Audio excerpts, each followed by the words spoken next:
Es muy importante que durante este procedimiento nunca forcemos la entrada de nuestra cánula a nuestro paciente, ya que esto podría dañar el plexo de Kieselbach y provocar una hemorragia grave en nuestro paciente.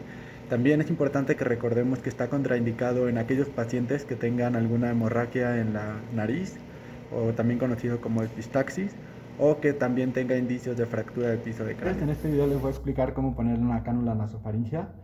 Bueno, primero tenemos que contar con este dispositivo y con un... Es muy importante que durante este procedimiento nunca forcemos la entrada de nuestra cánula a nuestro paciente, ya que esto podría dañar el plexo de Kieselbach y provocar una hemorragia grave en nuestro paciente.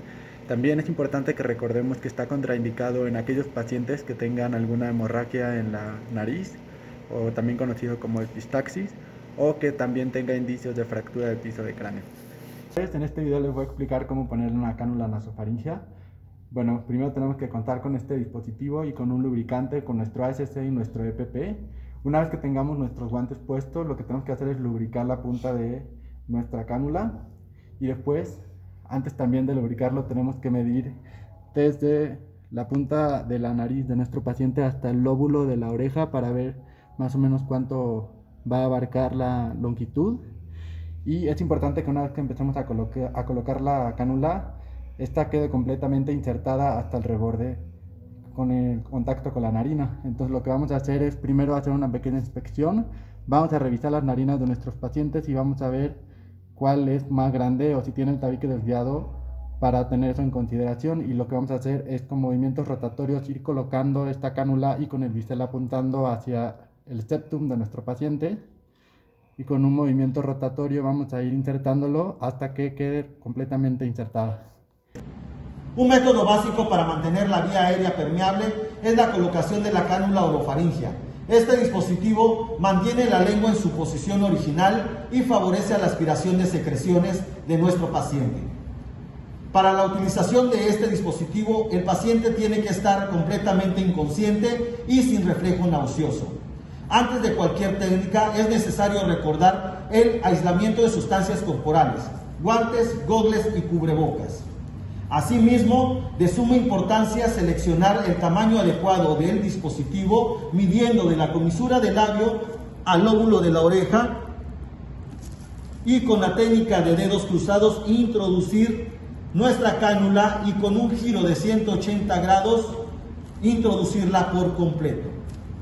Es importante seleccionar el tamaño adecuado, ya que si nosotros seleccionamos un tamaño más largo, podemos provocar, empujar y cerrar la epiglotis, o si seleccionamos un tamaño muy pequeño, empujamos hacia atrás la lengua y obstruimos la vía aérea. Recordar que una cánula orofaringea bien colocada evitará que la lengua se desplace hacia atrás y obstruya dicha vía aérea. Hola, ¿qué tal? Mi nombre es Ángel. Yo les voy a hablar un poco sobre las diferentes maniobras manuales para la apertura de la vía aérea. Como tal, tenemos dos principalmente. Una consta en inclinar un poco la cabeza, levantar un poco el mentón. La maniobra se llama inclinación de cabeza, levantamiento de mentón. Como tal, para el uso de esta maniobra necesitamos que el paciente esté totalmente en inconsciencia y que no sospechemos nosotros de algún traumatismo en cervicales. Su contraindicación, obviamente, pues que el paciente esté consciente y que tenga algún traumatismo en cervicales. A continuación la vamos a realizar. Primero que nada tenemos que identificar la frente del paciente o la parte frontal del cráneo. Ubicamos también el mentón del paciente. Al mismo tiempo que inclinamos la cabeza, vamos a levantar el mentón. Como podemos ver, en esta posición estamos a 90 grados. Quiere decir que la vía aérea está totalmente permeable y podamos trabajar sobre ella.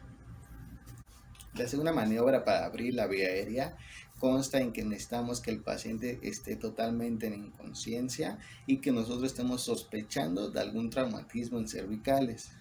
Para esto es la maniobra para pacientes que hayan tenido algún mecanismo de lesión traumático. Primero que nada tenemos que identificar el arco mandibular, identificar el cigomático del paciente y la mandíbula inferior. Como tal, la maniobra se llama tracción mandibular, hiperextensión mandibular o maniobra modificada. Cualquiera de esos tres es correcto. Como ya lo mencionamos, tenemos que identificar el arco mandibular. Con nuestros 4 dedos colocamos sobre este arco. Con la parte inferior de la palma vamos a hacer apoyo sobre el cigomático. Y con los pulgares vamos a abrir la vía aérea de tal forma que quede así. Vamos a hacer un ejemplo. Jalamos un poco, con los pulgares abrimos la vía aérea. En este punto la vía aérea está totalmente permeable y podemos trabajar en ella. Sin más por el momento, les agradezco mucho su atención. Hasta luego. Bueno, yo les voy a explicar acerca de la aspiración de secreciones. El objetivo de esta es mantener las vías respiratorias permeables, facilitar el intercambio gaseoso, eliminar secreciones, tener estas secreciones para fines diagnósticos y prevenir complicaciones respiratorias. Esta técnica es la eliminación por aspirado de secreciones retenidas en vía aérea a través de la boca o la nariz o mediante una traqueotomía. El objetivo es mantener las vías aéreas permeables y facilitar el intercambio de gases y favorecer el confort del paciente.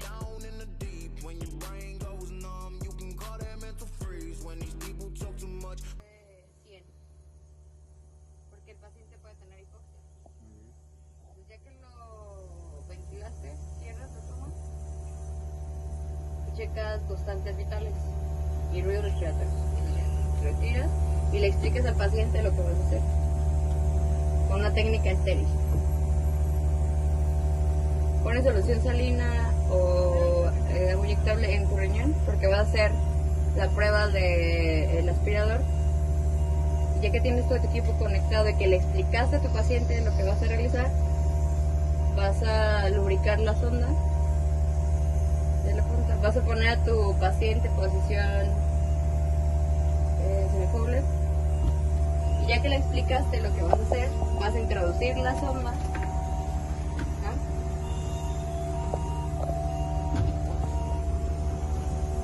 Vas a hacer hasta donde encuentres una presión. Introduces, le puedes decir que va a presentar asco o puede un poquito de dolor, pero después introduces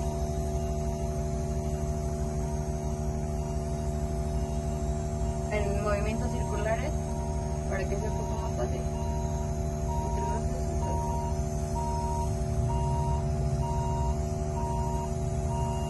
Y hasta donde sientas un tope o una presión.